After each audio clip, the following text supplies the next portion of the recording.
Welcome to my channel on YouTube. ધોરણ 10 Sanskrit chapter number 2 યદ ભવિષ્યો વિનશ્યતિ, જેના વિશે આપણે બધી વાતો એટલે કે જેનો સારાંશ આપણે શીખી ગયા હતા. હવે આજથી એ વાર્તા ઉપર જઈએ છીએ. સંસ્કૃતમાંથી એનું ગુજરાતી કરી અને એને સમજશું કે આ શું કહેવા માંગે છે. કારણ કે જે ધોરણ 10 ના વિદ્યાર્થીઓ છે, ગુજરાતી મીડિયમ વાળા જો સંસ્કૃત રાખે છે એને ટ્રાન્સલેશન જ આવે છે, એટલે આખા પાઠનું ભાષાંતર કડોકડ આવડવું જરૂરી છે. એટલા માટે થઈને અહીંયા આખું ભાષાંતર હું તમને સમજાવીશ આખા પાઠનું. સ્ટાર્ટ કરીએ છીએ.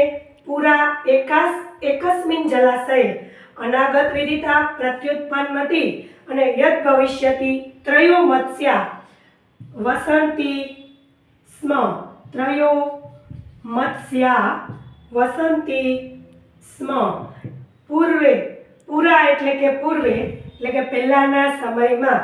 એકસ્મિન જલાશય એટલે એક જળાશયમાં, પહેલાના સમયમાં એક જળાશયમાં અનાગત વિદિતા પ્રત્યુત્પન્નમતિ અને યદ ભવિષ્ય નામના 3 માછલાઓ, મત્સ્યા એટલે માછલા, 3 માછલાઓ રહેતા હતા.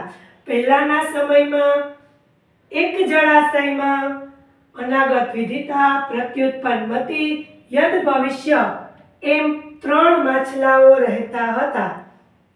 અથા કદાચિત તવ જલાશયે દ્રષ્ટવા ધીવરે, તવ જલાશયે દ્રષ્ટવા ધીવરે ઉક્તમ અહો બહુ મત્સ્યો હદમ. અથ કદાચિત, હવે એકવાર, ત જલાશય તે જળાશયને, અથ કદાચિત હવે એકવાર, તે જળાશયને જોઈને, ધીવરે ઉક્ત, ધીવર એટલે શિકારી અથવા પારધી, શિકારી અથવા પારધી, ઇંગ્લિશમાં ફિશરમેન. શિકારી અથવા પારધી અથવા ફિશરમેન જે બોલ્યા, અહો બહુ મત્સ્ય હદ, અહીં તો ઘણા માછલા છે. અહો બહુ મત્સ્ય હદ, અહીં તો ઘણા માછલા છે. પહેલાના સમયમાં એક જળાશય પાસે અનાગત વિદિતા પ્રત્યુત્પન્નમતિ યદ ભવિષ્ય એમ 3 માછલાઓ રહેતા હતા. એક દિવસ, એક વખત તે જળાશય પાસે એક શિકારી આવ્યો, બે શિકારી આવ્યા અને બોલ્યા કે અહીંયા તો ઘણા માછલાઓ છે.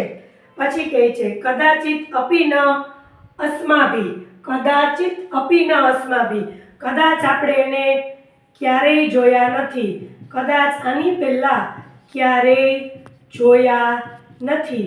એમ કહે છે કે અહીં તો ઘણા માછલા છે, આની પહેલા કદાચ આપણે તેને જોયા નથી.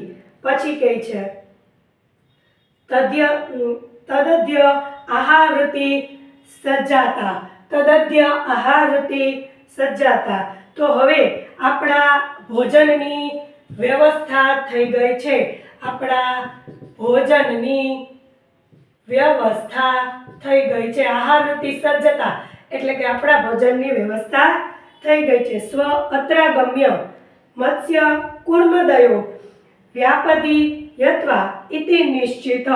હવે કાલે સવારે આવીને, એટલે કે છે સ અત્રાગમ, સ્વ એટલે કે આવતી કાલે, અત્રાગમ્ય એટલે કે અહીં આવીને, આવતીકાલે અહીં આવીને આપણે માછલાઓ, મત્સ્ય કુર્મ માછલાઓ અને કાચબાઓનો શિકાર કરશું. માછલા અને કાચબાનો શિકાર કરશું એ નક્કી છે. ઇતિ નિશ્ચિત એ નક્કી છે. આખા પેરેગ્રાફમાં એમ કહેવા માંગે છે કે પહેલાના સમયમાં એક જળાશયમાં અનાગત વિદિતા પ્રત્યુત્પન્નમતિ અને યદ ભવિષ્ય એમ 3 માછલાઓ રહેતા હતા.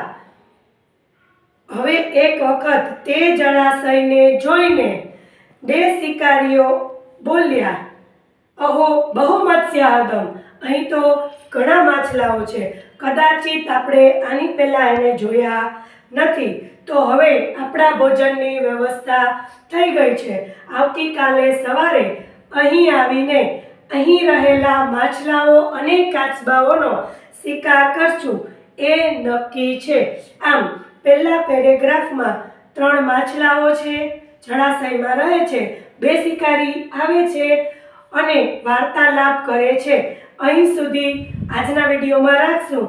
આનું ભાષાંતર તમને 3 માર્કનું બોર્ડની પરીક્ષામાં પૂછાઈ શકે ધોરણ 10ના વિદ્યાર્થીઓ માટે. જય દ્વારકાધીશ.